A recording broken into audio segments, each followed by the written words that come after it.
Tapi nggak semua strategi seseorang kita bisa implementasikan ke bisnis yang kita punya. Karena kan itu beda-beda, terus cara kita menjalankan bisnis itu juga beda. Makanya kayak kita juga benar-benar harus muter otak banget, logik banget lah kalau di bisnis ini.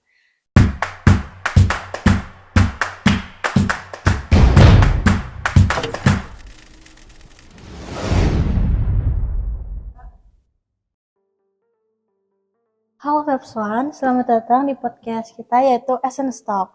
Aku Apriska dan rekan aku Ara. Hari ini kita punya topik yang menarik banget nih, yaitu Strategi bisnis anak muda menyulap kos-kosan dan kuliner menjadi cuan. Jadi kebetulan di episode kali ini kita kedatangan bintang tamu yang sangat spesial banget dan sangat inspiratif. Ia merupakan anggota HIPMI dan sudah memiliki bisnis dua sekaligus, yaitu bisnis makanan dan kos-kosan. Sebelum ke perkenalan nih, aku boleh nanya kabar kakaknya dulu nggak? Boleh. Kabarnya gimana nih kak keadaannya? Ya sejauh ini alhamdulillah baik gitu ya. Kebetulan UAS juga udah lewat gitu. Iya. Langsung aja ke perkenalan. Boleh perkenalan nama, dari jurusan mana, angkatan berapa, dan nama bisnis yang sedang dijalanin itu sekarang apa sih? Oh, boleh banget. Jadi, halo teman-teman semua. Sebelumnya kenalin, nama aku Rama Chandra Wiguna. Di sini aku mahasiswa Telkom, lebih tepatnya aku jurusan MBTI. Jadi, aku angkatan 24 di sini.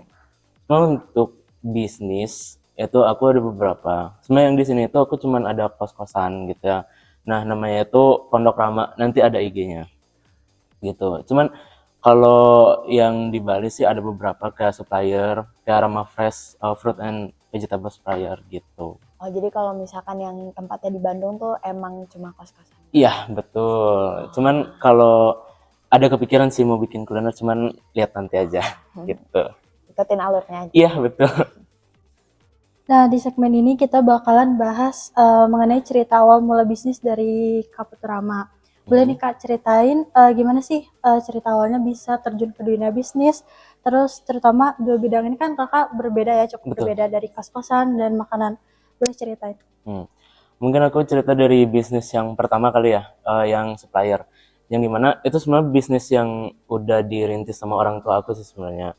Jadi itu tuh pertama kali bisnis yang ada di Bali. Yang dimana kayak ya bisa bilang itu sumber penghasilan pertama yang paling awal lah gitu. Cuman kan kemarin sempat ya kita ngalamin lockdown COVID itu gitu. Kayak semua down lah istilahnya. Sementara kita yang di Bali kan sangat menggunakan sektor pariwisata gitu loh. Jadi kayak bisnis aku sangat terdampak banget lah. Makanya kita sekeluarga tuh muter otak lah. Gimana nih caranya biar bertahan hidup gitu. Walaupun masih jalan, tapi kan tetap nggak bisa nge-cover seluruhnya gitu ya. Akhirnya terbesit lah gitu kayak, kos-kosan enak kayaknya gitu. Kayak nyeletuk aja gitu. Kos-kosan enak. Akhirnya pertama kali mulai bisnis kos-kosan itu aku di Bali kebetulan. Ya. Terus waktu itu kan aku masih SMA. Terus masih bingung lah, masih denial mau PTN, PTS gitu kan gitu. Makanya kayak terus kebetulan di sini aku juga ada kakak kan yang kerja di Telkom. Makanya disaranin kayak nggak mau nyoba Telkom. Nah pas disaranin nyoba Telkom kayak aku pikiran lagi kayak kok nggak ngambil unit di Telkom gitu kan lumayan ya gitu. Selain nggak nyari kosan juga, masa lumayan ada penambahan lah tiap bulan gitu. Nah dari sana ya sejak SMA lah udah mulai survei-survei ke sini dan akhirnya baru ketemu dan langsung dimulai gitu. Kalau buat ide awalnya tuh asalnya dari mana sih? Sebenarnya Bisa kepikiran buat ada ide kos-kosan gitu? Sebenarnya lebih ke terinspirasi dari gini sih, orang lain sih sebenarnya gitu ya. Karena kebetulan di kawasan aku di Bali gitu ya. Dan biasanya di Bali tuh banyaknya villa ya. Iya, kebanyakan villa. Gitu. Jadi kayak kebanyakan villa. Terus berdasarkan apa yang terjadi di lapangan, itu kayak banyak juga yang bilang lebih gampang nyari kerjaan di Bali dibanding nyari kos-kosan. Nah, kita juga berangkat dari sana gitu kayak ini pasarnya lumayan gede nih di Bali, kenapa nggak manfaatin aja gitu. Nah, akhirnya dari sana mulai nyobalah dikit-dikit gitu. Terus kalau misalnya modal awalnya itu gimana? Kakak nabung dulu kah atau kerja dulu sebelumnya?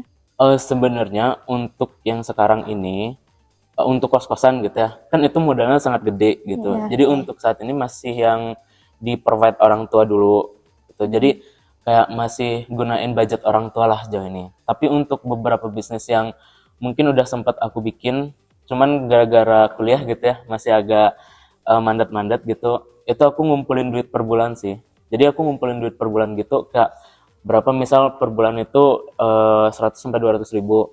Tapi nggak langsung aku bikin bisnis. Aku investasiin dulu, aku kembangin dulu, baru aku bikinin bisnis gitu. Tapi ini selama membangun bisnis nih, Mhm. Karama sendiri, menurut Karama nih, seberapa besar sih dukungan dari teman-teman terdekat atau keluarga dari Karama sendiri tuh seberapa besar gitu? Kalau dari keluarga sih sangat besar ya Iya. gitu, sampai aku dimasukin ke sekolah manajemen lah istilahnya. Kalau dari teman-teman sekitar yang aku lihat gitu, sangat-sangat mendukung. Contoh kayak yang tadi aku kan ikut HIPMI juga kan, Iya. di Telkom gitu. Itu bisa dibilang kayak support system yang sangat baik lah yang aku dapetin di Telkom. Karena kenapa? Jujur yang pertama ada beberapa program-program dari beberapa divisi di HIPMI itu yang ya bisa dibilang sangat membantu bisnis aku untuk berkembang gitu. Terus untuk yang teman-teman di sekitar juga kayak di kelas segala macam gitu, kayak lumayan membantu sih, kayak bantuin marketing, promosi gitu. Ya lumayan membantu lah, berimpact banget gitu. Oke, selanjutnya kita masuk ke segmen selanjutnya. Segmen kali ini kita bakalan bahas tentang proses jalanin dari 2 bisnis itu. Kayak tantangan apa aja sih yang kerasa selama ngejalanin bisnis ini? Oke. Mungkin untuk yang bisnis pertama, untuk supplier gitu ya, sangat banyak tantangan. Ini bisnis yang bisa bilang cuan banget, tapi tantangannya yang paling gede lah di antara yang lain. Banyak resikonya ya? Betul, banyak banget resikonya, kayak yang kayak istilah high risk high return gitulah istilahnya gitu. Jadi kayak nggak yang semata-mata high return doang gitu. Jadi contohnya nih, kayak salah satu contoh lah yang paling berimpact itu waktu lockdown. Itu kan kena banget gitu ya. Kerasa. Kayak harga barang naik, tapi permintaan turun gitu kan, kayak gimana nih caranya muter otak nih gitu. Itu salah satunya. Terus kedua, kita kalau di supplier itu kan nge-provide sayuran, buah-buahan. Nah, sementara di Bali itu bukan yang semua bisa di-provide lah sayurannya gitu. Belum lagi ada beberapa musim-musim yang kayak musim hujan gitu kan, sayuran banyak yang rusak gitu ya. Jadi kayak itu juga jadi salah satu tantangan di bisnis supplier ini. Cuman kalau ngomong-ngomongin hasil gitu, ya emang gede hasilnya, cuman high risk juga. Terus kalau dibandingin sama kos-kosan itu lebih low risk lah. Karena kan kayak udah aset mati gitu ya. Jadi kita tinggal gimana ngelolanya, gimana nge-manage-nya gitu. Jadi kayak lebih gampang, cuman tetap ada risikonya. Contohnya kayak yang sedang aku jalanin sekarang. Jujur, kos-kosan yang di sini kan kita kos-kosan tuh nggak boleh kosong ya. Karena kan aset itu pasti ada depresiasi, penurunan value gitu kan. Ya makanya gimana caranya biar semua kamar ini full. Nah, itu juga jadi tantangan. Kalau di Bali sih nggak yang terlalu berimpact ya kalau masalah demand atau pasar. Tapi di sini tuh kalau kos-kosan yang di Bandung itu menjadi salah satu hal yang harus sangat diperhatikan. Karena kayak dari segi perilaku market juga kan berbeda gitu ya. Jadi kayak gimana caranya menyesuaikan market lagi. Terus gimana juga ya biar full lah kamarnya. Itu tantangan berat banget menurut aku di bisnis. Gimana cara biar kita bisa tetap bisnisnya jalan betul. Muter otaknya itu ya muter otaknya itu. Terus kayak gimana ngembanginnya, nyesuaiin sama marketnya, terus belum lagi harganya, fasilitasnya, aduh banyak hal yang harus diperhatiin sih. betul. Tapi tuh dari tantangan-tantangan yang udah dihadapin sama Karama sendiri, kayak ada nggak sih perasaan pengen nyerah pas waktu itu? Banget, pasti ada banget gitu. Kalau yang supplier itu kan 2 tahun ya lockdown ya. Itu kayak aduh gimana nih ya, kayaknya nggak profit gitu, kayak apa dilepas aja gitu. Tapi kalau dipikir-pikir lagi kayaknya sayang gitu ya dilepas, kayak udah bertahun-tahun di titi gitu kan, ditata, tapi tiba-tiba dilepas. Terus yang di sini juga yang kos-kosan di Bandung itu aku sempat ada trouble kan sama partner aku pas nge-manage kosan ini. Kayak waduh lossnya banyak banget nih, gimana nih gitu loh. Terus belum lagi banyak yang kosong waktu itu kamarnya, kayak belum ada yang nyari kosan segala macam. Kayak aku kepikiran apa jual aja ya kos-kosannya gitu, beli kontrakan yang lebih kecil gitu, jadi kita nyewain kamar aja gitu. Kayak ya mungkin untungnya nggak seberapa, tapi nggak sesusah itulah untuk di manage, apalagi buat aku yang baru-baru lah di dunia bisnis, terus baru semester 2 juga kan gitu. Maka kayak kalau pikiran untuk menyerah, terus kayak mundur dari dunia bisnis itu ada banget. Dengan melihat segala tantangannya itu kayak pasti ada lah gitu. Nah kan tadi kakak sendiri udah mention kalau misalnya bisnis kakak tuh pernah nggak profit kan ya. Betul. Terus itu gimana sih cara kakak bangkitnya? Hmm, kalau untuk sejauh ini sih aku lebih ke gimana?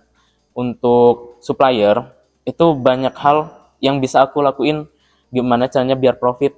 Contoh waktu COVID itu mungkin nggak profit banget, tapi kayak aku muterinnya ke investasi. Jadi kalau di Bali itu kan kayak ada arisan itu masih berlaku ya kalau di Bali.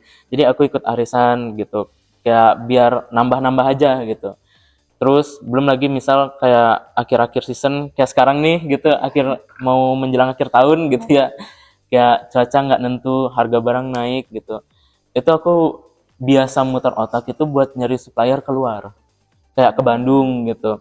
Karena jujur untuk harga-harga di Bandung kalau dibanding di Bali itu jauh lebih murah di Bandung. Nah, makanya itu salah satu cara aku buat dapetin profit di kalau di bisnis supplier.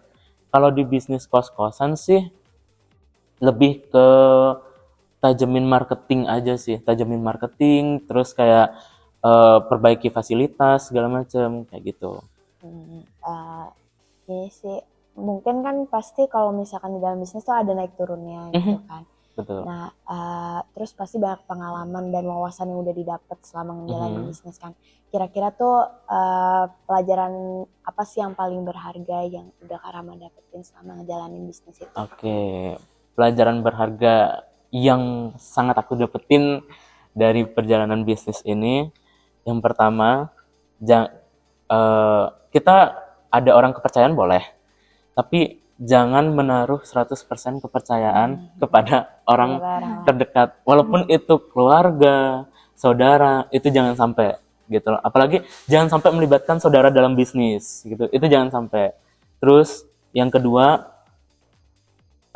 mungkin ini agak kontroversial atau gimana gitu. Tapi kuliah itu sangat penting untuk dunia bisnis.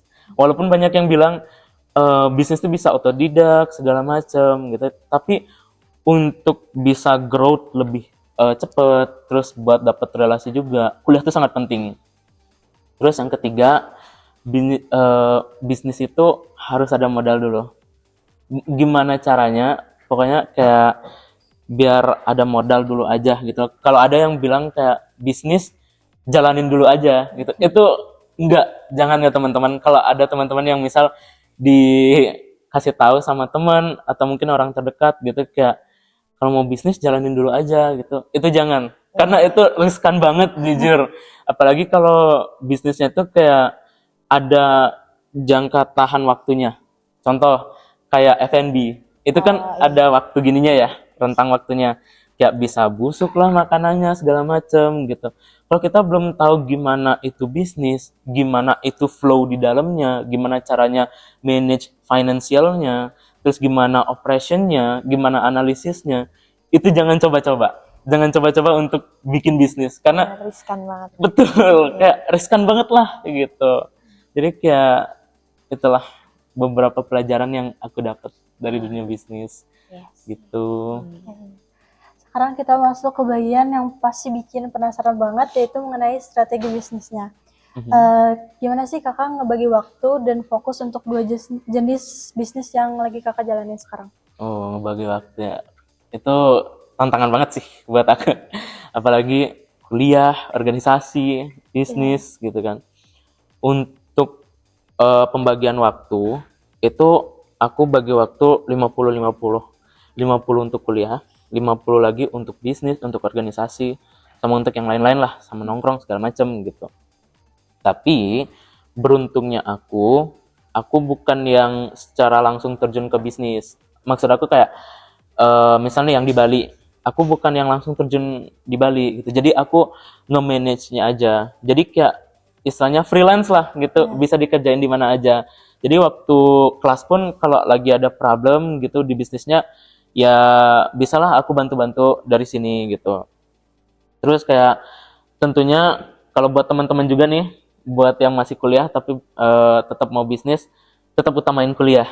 Jangan sampai, ya walaupun bisnis itu menghasilkan gitu ya, cuman kan bisnis ada naik, ada turun gitu. Jangan sampailah kalian ninggalin kuliah gitu. Terus belum lagi kayak lebih ke nyempetin gitu sih di sela-sela waktu. Kayak kemarin sempat agak kacau sih timeline aku, kayak UAS, terus aku juga ikut lumayan banyak kepanitiaan gitu kan, kayak bisnis aku beberapa sempat nggak keurus, contohnya kayak kos-kosan gitu. Cuman ya itu tantangan tersendiri lah. Tapi untuk sejauh ini untuk bagi-bagi waktu ya gitu, kayak 50% aku kasih untuk kuliah aku, itu memang nggak boleh diganggu gugat. 50% lagi itu aku kasih ke yang lain-lain. Terus buat nentuin kayak misal nih ada yang barengan mungkin ya gitu agendanya atau gimana, aku lihat dulu urgensinya kayak gimana gitu. Misal nih kayak bisnis gitu kan, bisnis oke. Permasalahan di bisnis itu sangat urgent untuk diselesaikan.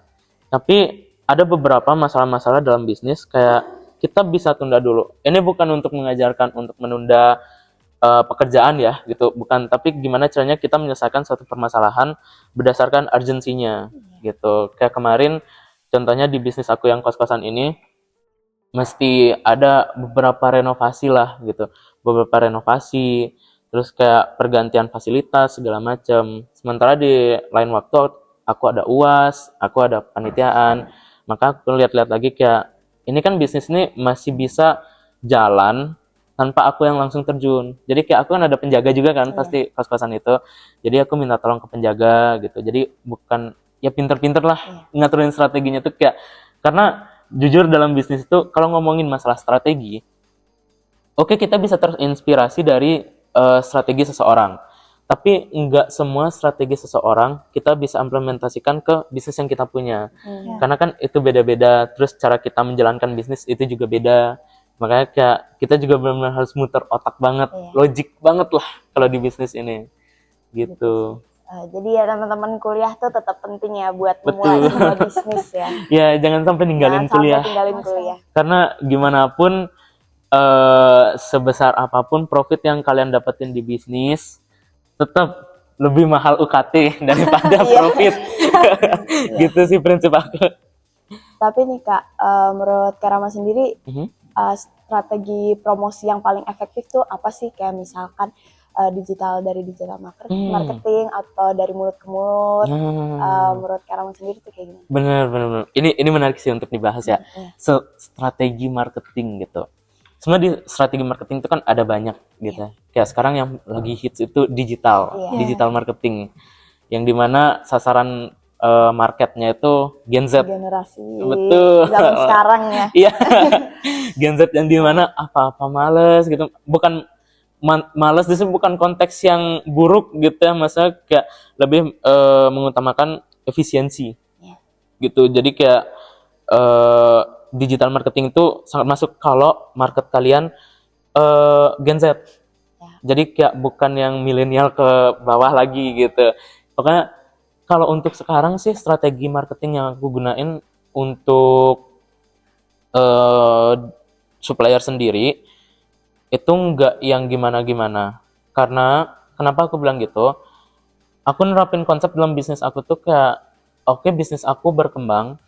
Mungkin ini bakal bertentangan ya, sama banyak bisnismen di luar. Banyak pro dan kontranya ya. Betul. Tapi aku nganggapnya, oke, bisnis aku growth, tapi aku nggak mau bisnis aku gede. Iya, jadi kayak stabil lah, tetap ada pemasukan gitu. Jadi kita merayap. Maka dari itu untuk supplier ini aku nggak yang marketing gimana-gimana banget. Tapi untuk digital tetaplah, tapi nggak yang difokuskan itu. Tapi yang digital itu aku fokusin ke kos-kosan. Karena jujur kayak yang di sini itu marketnya kan Gen Z semua ya. Nah, itu juga makanya aku sangat-sangat mementingkan digital marketing. Nah, contohnya itu kayak masuk ke info kos Telkom, yang kayak gitu-gitu. Belum lagi aku lagi ngetata ulang sosial media untuk kos-kosan aku ini gitu. Jadi biar lebih luas lah jangkauannya. Karena setelah aku lihat-lihat gitu kan kayak lebih banyak orang-orang khususnya untuk di sini ya, market di Bandung, di Bojong Soang, terus mahasiswa gitu ya. Kayak ini teman-teman mahasiswa ini kayak lebih ke males datengin satu-satu. Ya. Kalau di Bali masih berlaku mouth to mouth gitu kan, kayak dari mulut ke mulut itu masih berlaku. Tapi untuk di Bojong Soang ini kayak jarang aku lihat nih untuk mouth to mouth gitu. Mungkin untuk sebelum tahun-tahun ini masih berlaku kayak calo yang gitu-gitu. Itu juga termasuk strategi marketing. Kayak kita minta tolong ke orang-orang lokal gitu, kayak tolong dong pasarin kosan aku gini gini gini gini gini gitu. Tapi setelah aku lihat-lihat, aku udah pernah nyoba yang pakai calo itu, nggak yang efektif banget lah istilahnya gitu. Makanya kayak aku nyoba lagi ke Infokos Telkom. Nah, pertama kali aku ke Infokos Telkom itu kayak ya lumayan lah ngasih profit gitu. Jadi kayak sebenarnya lumayan banyak ya teman-teman untuk masalah strategi marketing. Paling kalian tuh untuk menentukan suatu strategi, kalian harus melakukan analisis terlebih dahulu. Kayak analisis pasar, terus bisnis kalian masuknya kayak yang tipe yang kayak gimana bisnisnya. Jadi kalian bisa menentukan strategi yang terbaik itu kayak gimana. Itu nggak cuma untuk marketing, financial, operation, itu juga perlu analisis. Makanya aku bilang kuliah atau mungkin course lah, paling minimal course lah, course tentang bisnis itu sangat penting banget untuk analisis gitu loh. Karena untuk di zaman sekarang itu apa-apa itu analisis. Kalau zaman dulu mungkin kayak biasa kita masih bisa lihat kayak dari supply demand gitu kan, kayak permintaan penawaran, kayak permintaannya tinggi nggak gitu. Terus kayak untuk sekarang itu udah nggak berlaku, kurang efektif karena di financial pasti boncos segala macam gitu. Kita harus nentuin analisis dulu gitu. Oke. Selanjutnya gimana sih kakak nentuin kayak harga, lokasi, sama target pasar? Kayak ada gak sih hal-hal tertentu buat nentuin hal tersebut? Ngerti. Gimana cara menganalisis target pasar, penentuan harga gitu ya. Memang kalau penentuan harga untuk di bisnis supplier itu kita lebih ke markup. Jadi kayak kita ngambil di petani berapa, kita markup berapa gitu. Itu untuk supplier itu gampang sih sebenarnya penentuan harganya, karena kita tinggal markup berapa persen kita ngambil margin dari satu produknya gitu. Terus kalau penentuan target pasar untuk supplier sendiri itu di Bali cukup gampang karena kan di Bali udah di provide ya, karena banyak restoran segala macem gitu. Jadi kayak cukup gampang lah, kita tinggal masa kita nggak perlu analisis yang gimana banget kalau mau buka bisnis supplier di Bali, karena udah ada marketnya tersendiri, udah kelihatan lah, nggak perlu dianalisis lagi gitu. Kayak oh ini market saya gitu, jadi kayak tinggal ngasih price list ke restorannya, kayak ya udah tinggal di ACC atau enggak gitu.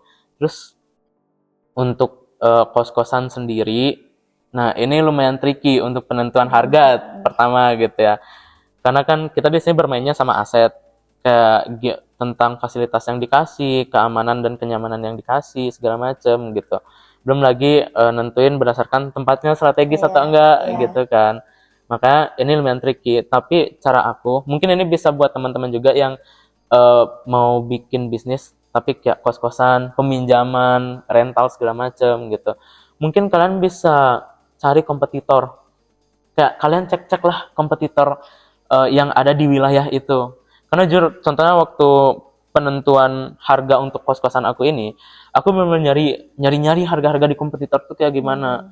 Kayak aku benar-benar, kan teman-teman aku juga pada ngekos ya di sini. Aku nanya-nanyain ke teman-teman aku kayak harga kosan lu berapa sih? Harga kosan lu berapa sih gitu loh. Nah, itu terus fasilitasnya apa aja. Nah, dari sana ya teman-teman bisa analisis lagi lah harga berdasarkan harga-harga dari kompetitor, fasilitas yang diberikan gitu, kayak masuknya di mana nih gitu, yang di mana teman-teman ngerasa kayak enggak yang mahal-mahal banget tapi masih masuk ke pasar, terus masih dapat profit juga. Terus untuk penentuan target pasar itu kita lihat lagi bisnis kita apa gitu loh. Karena jujur untuk target pasar ini aku ada satu bisnis yang emang masuk banget lah di topik ini. Contohnya tuh F&B. Iya. Aku tuh ada kepikiran kayak mau bikin F&B, tahu ayam betutu kan? Tahu Ah. ayam betutu. Nah, itu kan khasnya Bali Iya, banget. khas Bali. Aku nyari di sini tuh kayak, aduh, kok nggak ada yang jualan ayam betutu gitu. Untuk menentukan target pasar, mungkin teman-teman bisa ngelakuin survei dulu, survei lapangan. Yang sedang hits di suatu daerah atau di suatu lokasi itu apa? Nah, apakah F&B atau mungkin yang lain-lain gitu kan? Itu juga menentukan gimana kita bikin bisnis gitu loh. Mau bikin bisnis yang kayak gimana gitu. Terus setelah kita survei segala macam, baru kita analisis. Nah, survei itu bisa beberapa. Mungkin kayak bisa survei buat, misalnya kita kan sempat ada proker-proker. Iya. Misal kita ngelakuin survei pakai G-Form gitu kan. Iya. Nah, itu bisa banget dipakai buat tahu pasar di sini tuh minatnya apa sih? Pengennya yang kayak gimana produknya, kayak gitu-gitu. Untuk ya itu sih untuk nentuin target pasar. Sekali lagi kayak analisis lagi gitu. Kan Karaman nih sebagai anak bisnis Mhm, pasti kan ngatur keuangan kan. betul. Nah, gimana tuh cara cash flow biar keuangannya tuh tetap stabil, terus tetap sehat, terus nggak boncos? Itu gimana sih?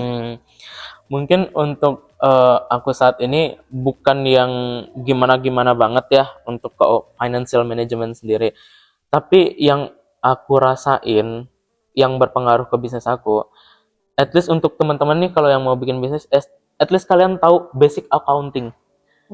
Penjurnalan kayak gimana, kayak gitu-gitu tuh kayak perlu banget. Itu maksud aku tuh kayak dari basic aja sebenarnya. Sebenarnya harus lebih dari basic ya sebenarnya, tapi kalau buat teman-teman di luar yang mungkin belum mampu lah untuk mencapai ke level-level yang di atas, at least tahu basic aja, basic accounting. Karena dari basic accounting itu kita bisa ngambil keputusan. Kayak misalnya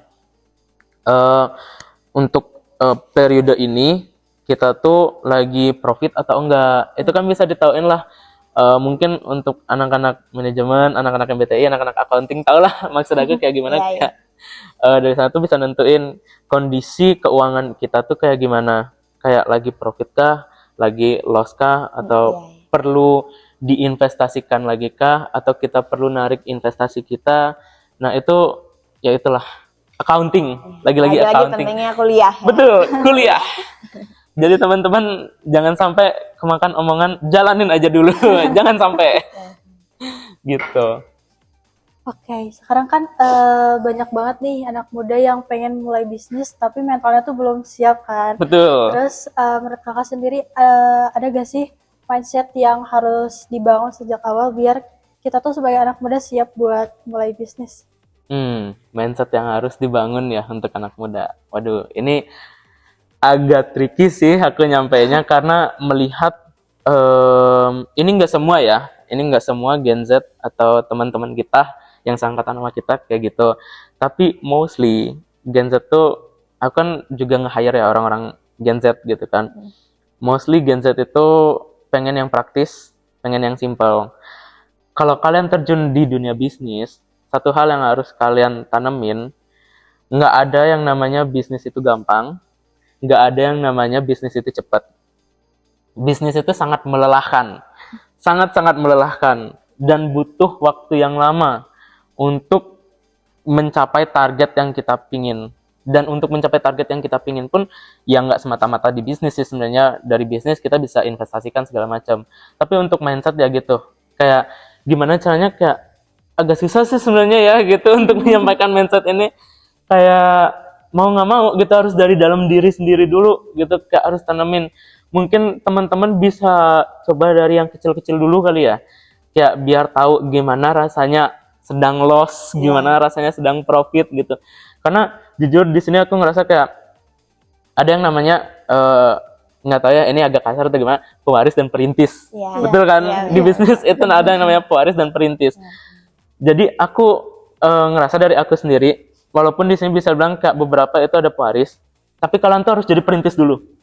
Harus jadi perintis, kalian harus bangun bisnis kalian dari kecil dulu. Gimana kalian bersusah-susah nyari modal, nyari investor, terus kalian lagi loss, terus kalian pusingnya muter otak biar profit lagi. Nah, itu juga yang bisa nempa mental kalian gimana nantinya ketika bisnis kalian udah mulai gede, terus ada loss atau gimana-gimana. Nah, itu sih. Jadi kayak, ya mau nggak mau sih kita harus jadi perintis dulu buat ngebentuk mental gitu. Karena kalau dibandingin jujur ya, mental aku sama mental orang tua aku itu jauh beda. Jauh beda ketika, apalagi awal-awal gitu ya. Iya. Ketika menghadapi suatu permasalahan di bisnis. Contoh yang waktu di kos-kosan ini. Itu kayak awal-awal kayak, aku kan belum ada terjun di bisnis apa-apa ya sebelumnya ya gitu.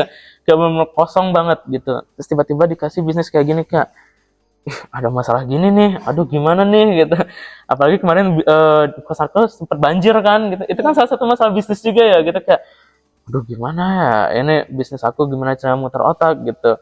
Nah dari sana aja udah kelihatan mental aku tuh belum sekuat itu untuk menghadapi permasalahan dalam bisnis gitu. Tapi ketika sharing sama orang tua tuh lebih chill, lebih santai lah ngadepinnya, karena sebelum-sebelumnya udah sempet ngelakuin ngalamin kejadian-kejadian kayak gitu, kayak jauh lebih gede bahkan. Makanya Karena kayak udah punya banyak pengalaman. betul, pengalaman itu adalah guru paling baik dalam bisnis gitu. Jadi kayak teman-teman, sebelum kalian bikin bisnis, selain kalian harus nyiapin alat-alat, terus materi, kalian juga harus nyiapin pengalaman. Kan kalau mau bikin dari bisnis, bikin kecil-kecilan dulu, jangan yang langsung gede. Seberapapun orang bilang kayak, ih bisnis gini profit, bisnis gini profit, tapi bisnis yang profit itu pasti modalnya gede.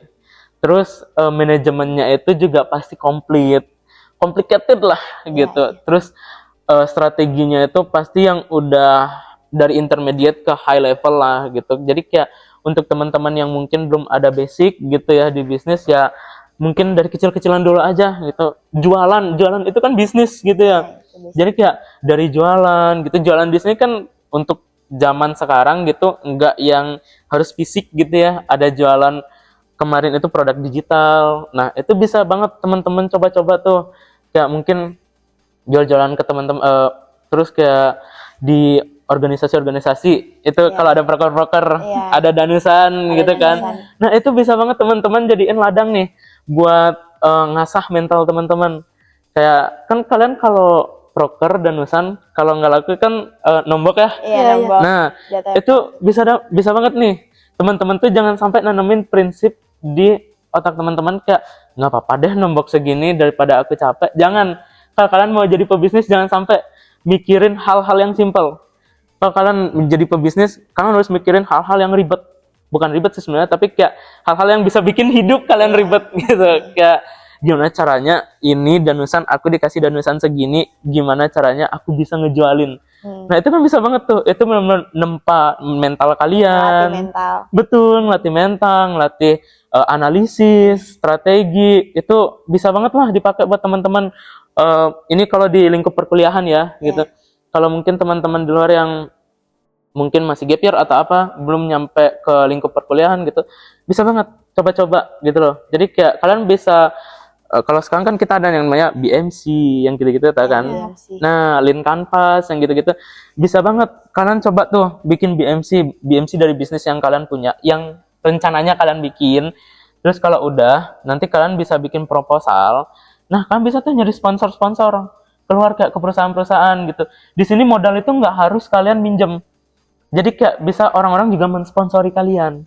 Gitu, kayak sekarang tuh udah gampang lah, apa-apa serba gampang gitu loh untuk nyari modal, apalagi. Apa-apa serba digital kan.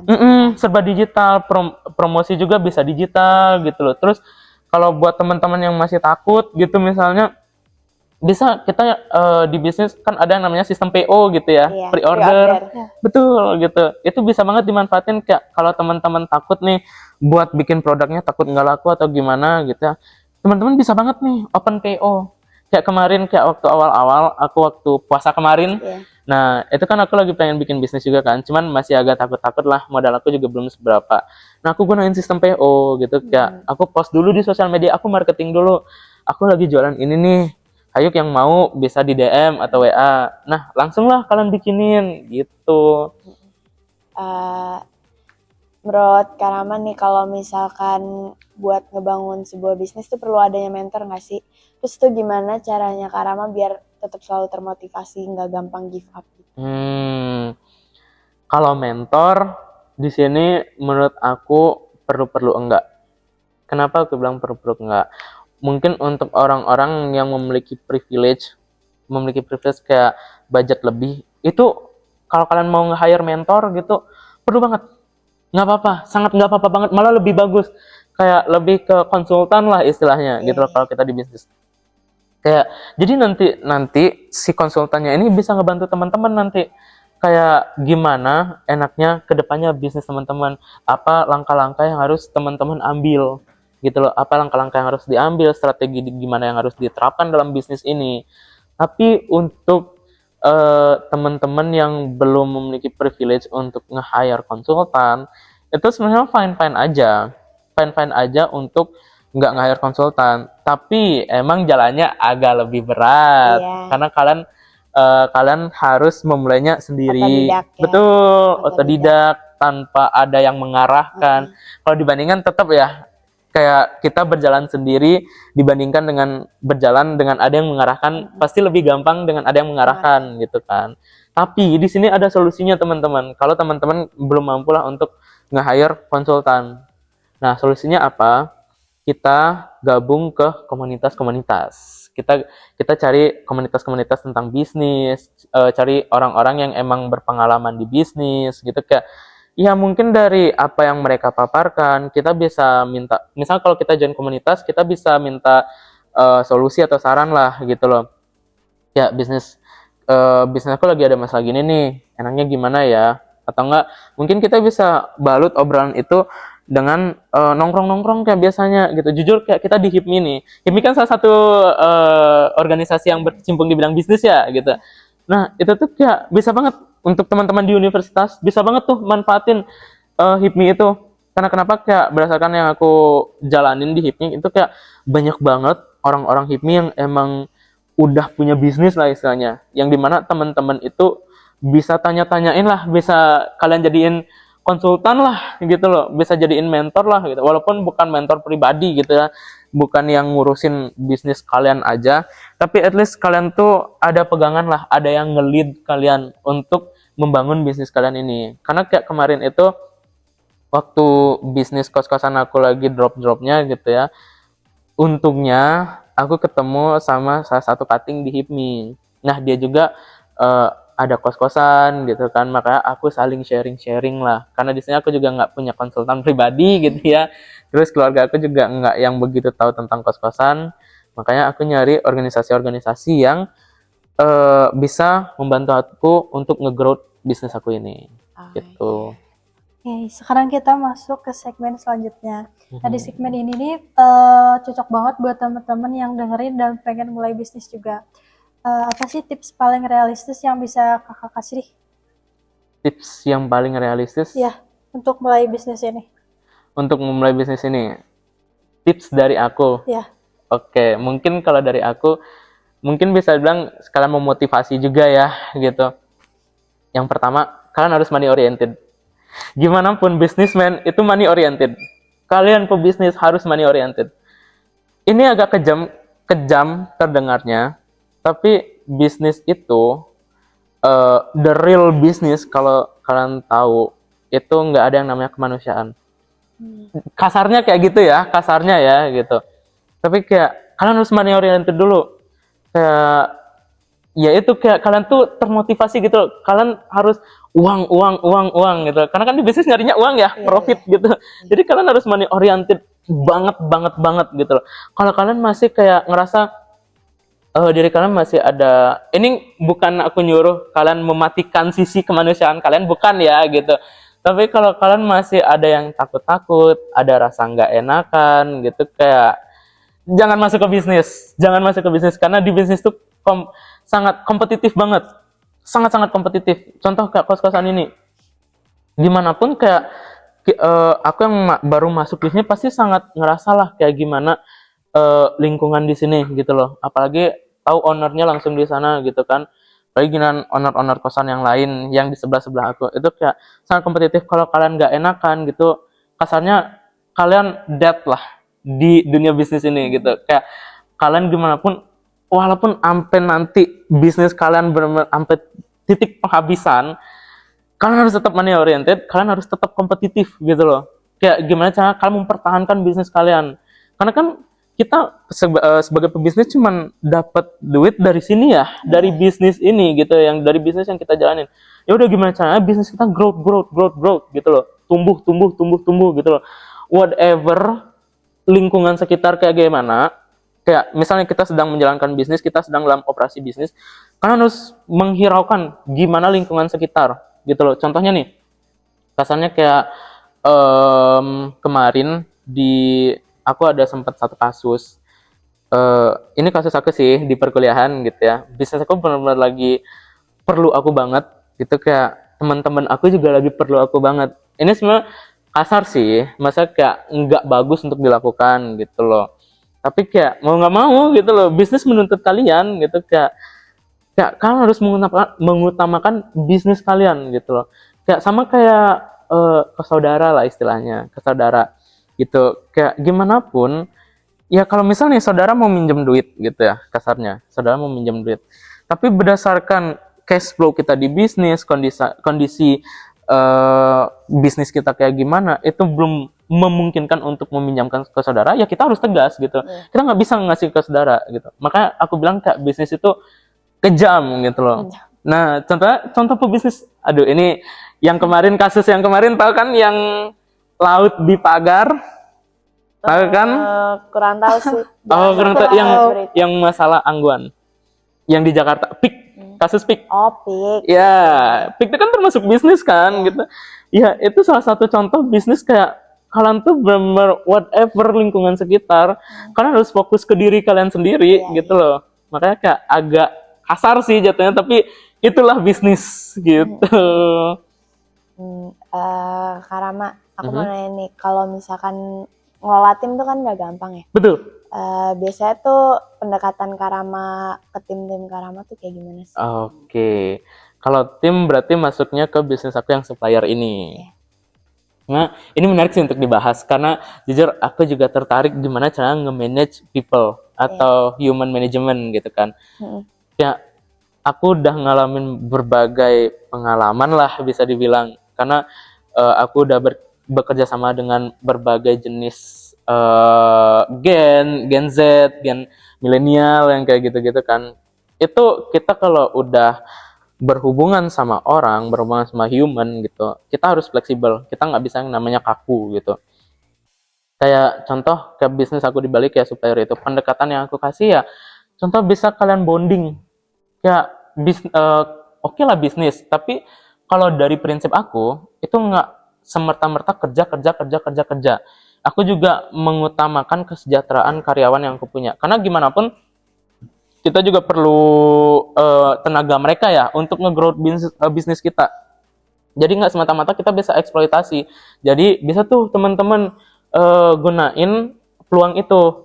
Kayak mungkin teman-teman bisa ngajak trip atau gimana gitu kan, bisa kan, kayak mungkin liburan sesekali gitu, itu bisa banget. Terus belum lagi mungkin teman-teman bisa nge-provide dari segi fasilitas. Kalau aku dibalik contohnya kayak aku nge-provide uang makan yang kayak gitu-gitu, terus transportasi. Nah, itu bisa banget tuh buat pendekatan kalian ke tim-tim kalian gitu. Terus cara leader kalian, ya cara nge-leader kalian itu juga berpengaruh sih ke gimana karyawan atau tim kalian berlaku ke kalian gitu loh. Kayak kalau misal kalian terlalu menekan gitu ya, forcing banget, kayak benar kekeh, gue tuh pengennya gini, jadi lu harus ngikutin cara gue kayak gini, ya tim kalian juga nggak ada yang betah gitu loh. Mungkin untuk dari Gen Z ke bawah gitu ya, dari Gen milenial gitu masih bisa lah kayak bekerja di bawah tekanan gitu. Karena jujur kalau awal-awal dulu ya untuk bisnis Bali aku masih kayak gitu, sistemnya kayak otoriter. Pokoknya aku harus pengen kita start jam segini, packing barang jam segini, kelar jam segini. Nggak mau tahu seberapa banyak pun restoran yang kita punya, pokoknya harus di jam segitu. Dan harus segitu doang timnya, nggak boleh lebih gitu. Jadi kalian harus menggunakan sepenuhnya lah tenaga yang kalian bikin. Tapi makin kesini kita kan perlu evaluasi juga gitu kan, kayak setiap orang berbeda-beda, setiap orang berubah-ubah. Makanya aku bilang kalian sebagai leader itu harus fleksibel lah gitu, kayak sesuaikan dengan tim yang kalian punya, tim kalian kayak gimana karakteristiknya. Nah, untuk tahu karakteristik bonding Iya. gitu. Iya. Kalau misalnya kakak ngeliat ke belakang nih, Mhm. ada nggak sih kesalahan yang bikin kakak tuh mikir, duh harusnya dulu nggak kayak gini nih, atau enggak mungkin ada kesalahan umum yang harus dihindari kalau misalnya kita lagi mulai bisnis? Ada, sangat ada banget. Untuk hal-hal yang bikin aku mikir kayak, aduh harusnya gue dulu nggak kayak gini nih, makanya bisnis gue kayak gini jadinya. Yang pertama, eh, aku susah untuk financial management. Maka dari itu kayak bisnis aku kayak boncos gitu loh. Kayak contoh kos-kosan ini, setiap ada yang masuk gitu kan, kan kita di sini nerima uang gede langsung ya per tahun gitu ya. Kayak udah kalap duluan gitu ya. Namanya juga mahasiswa semester 1 baru bebas dari orang tua gitu, kayak kalap ini gitu. Akhirnya boncos. Terus lebih ke habit sekalian sih teman-teman. Kayak kalian tuh jangan sampai malas-malesan gitu.